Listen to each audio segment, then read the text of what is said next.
Our subject today is a Bilt Pony, I think is what this is. Complaint is that there is fuel leaking out of the exhaust.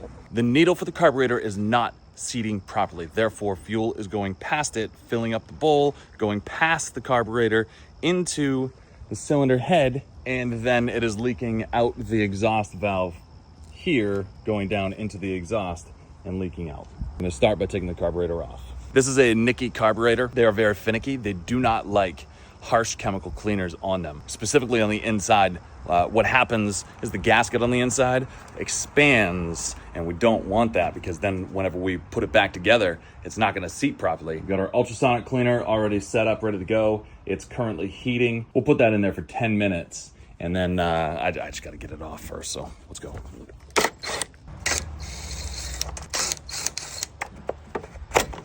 Pull that down.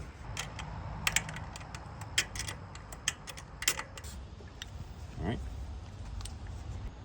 When doing these screws, definitely use a flathead because it's less apt to strip.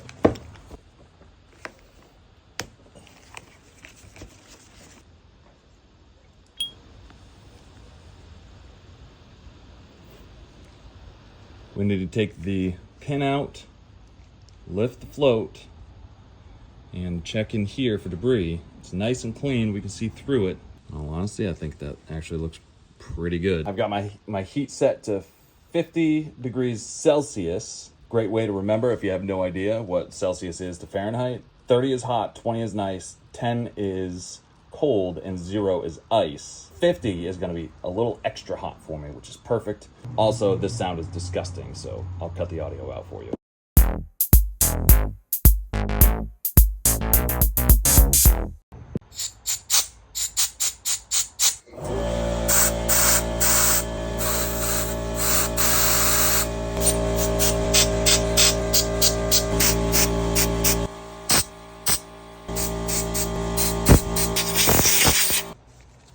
All cleaned up.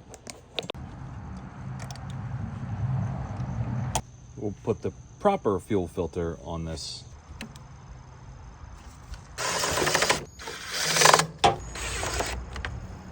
That's not going anywhere. Now we get to really check on the handiwork of myself. Add some gas in here.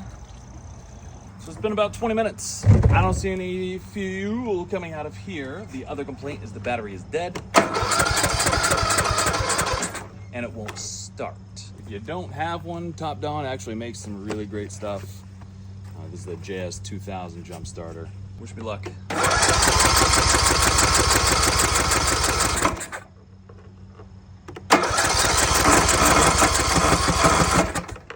So it's not working, it's not firing underneath its own power.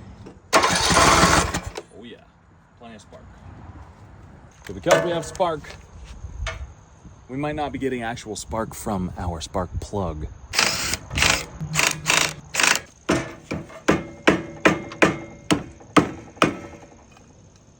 Thank you. An illegal amount of RTV on that thing. Good God. So now we want to use our feeler gauges, jam it in there, make sure it looks like that has plenty.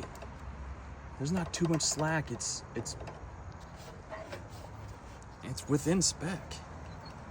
Okay, I swapped out the spark plug. We had spark. Spark is good. Spark was really good. When I put starting fluid in it, it wasn't igniting.